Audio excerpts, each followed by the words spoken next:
My name is Brandon Vaidyanathan. I am Associate Professor and Chair of the Department of Sociology at the Catholic University of America. I was born in Qatar and spent most of my childhood in Oman, which is a country in the Arabian Gulf, next to Qatar, and in the United Arab Emirates. And I also spent a couple of years in India, which is where my parents are from. And I then went to college in Canada for my undergrad and master's, and then moved to the US for my doctorate. What drew me to pursue a career in academia, I think, was primarily my undergraduate professors. I went to St. Francis Xavier University in Canada and was really impressed by the ability of the university environment to create a love of learning, an opportunity to discover new fields, new ways of learning about the world, to build deep and lasting friendships. But then most importantly, in my professors, I saw a really compelling way of life that was dedicated to the pursuit of learning and teaching, and I found that deeply admirable. What attracted me to my research was, I would say, primarily the influence of my undergraduate education, which cultivated in me the desire to understand what is true and good and beautiful and admirable about the world.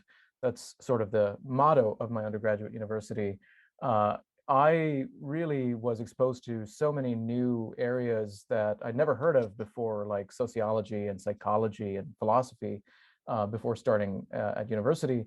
And I, as a result of this liberal arts education, came to deeply appreciate the culture and religion of my parents, which is Hinduism. That's the tradition I was raised in.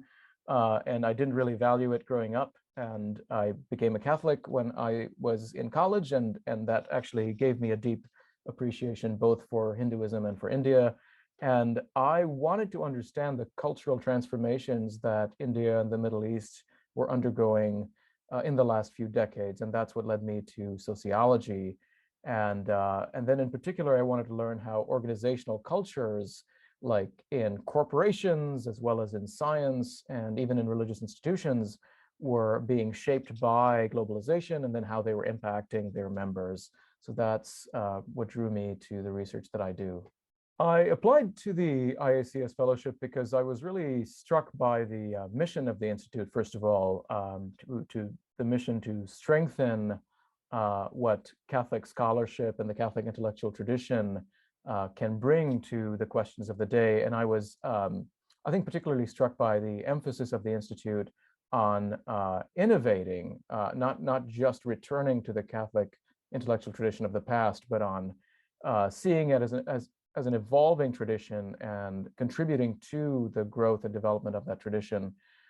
So I see my own work as deeply informed and influenced by the Catholic intellectual tradition, and I also see the contributions I'm making as potentially shaping that tradition. At least that's what I would like to aspire to, and I thought of the Institute as a place that could create a community of scholars that could pursue that sort of mission, and help further the contribution of my own work, but also create an opportunity for me to learn.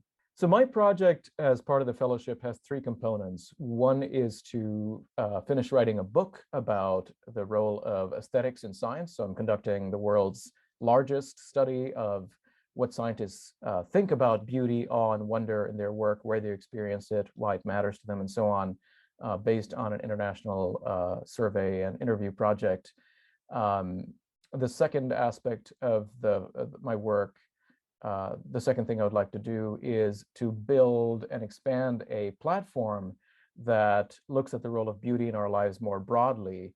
So looking beyond science to other fields like business and justice and religion, and even food and other sorts of domains, to look at what beauty means for people in these fields, how it shapes the work of people, and why it matters for our lives. And that's a project that would include a blog and videos on YouTube and a podcast. So it's a multimedia, mixed media platform that I'd like to expand. And finally, I'd like to organize some events, a symposium and a retreat on this theme of beauty and how it shapes our work.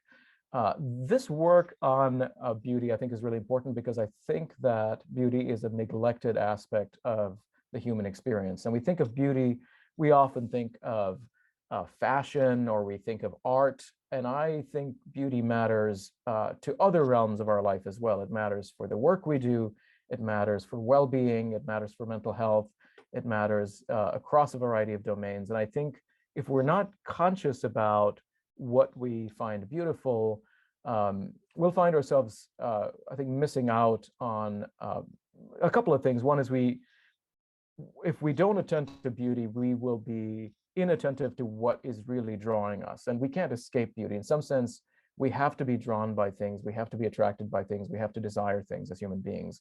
And it's important to shine a light on what those things are. But I think if we live lives that are not cultivating this attentiveness to beauty, I think we deprive ourselves of its benefits. And we could also be misled by forms of beauty that are not good for human flourishing. So my project, I think, stands to, my hope is that this project will help us learn about an aspect of our lives that's really important, that we're not really paying attention to enough. And in accessing the role of beauty in our lives, in paying attention to the role of beauty in our lives, I hope we can learn to figure out how we can live more thriving lives, right? So how we can harness the power of beauty to contribute to our flourishing while also avoiding its pitfalls and perils that can derail us. So one of the things that we've discovered in my project on scientists is that a key aspect of beauty in science is what I call the beauty of understanding, right? So what that means is it's not just the beauty of pretty shapes under the microscope or pretty equations. It's the ability to recognize that, here's what's going on. This is what is really at the heart of things. This is the mechanism behind the appearances. And that beauty of understanding seems to require a willingness to be wrong. It seems to require intellectual humility. That kind of beauty almost is a pleasure in having been wrong, because you are open to surprises, you're open to having your mind changed, you're open to truth, even if that truth runs contrary to your own opinion. And in this incredibly polarized time that we're living in, where we're all locked in our own echo chambers and our own bubbles, I think it is really crucial for the world to learn from scientists in particular how to appreciate the beauty of changing one's mind, the ability to take pleasure in a truth that might transcend one's own opinion, that one's own party line. We have to, I think, learn to cultivate a taste for truth that is pleasurable and that is more attractive than ideology, that is more attractive than simply reinforcing our identities or our priors, right? So I think harnessing the power of beauty can pull us beyond this sort of war-like mentality that we're caught up in, beyond feeling threatened, beyond fear. I think beauty can pull us out of fear. And that's why I think this work is really important. That I think the more we attend to what is truly beautiful, I don't mean just superficial beauty and things that are nice and pretty, but the beauty of, say, understanding or deep beauty that we find in the world. I think, as you know, the line from one of Dostoevsky's characters was, "Beauty will save the world."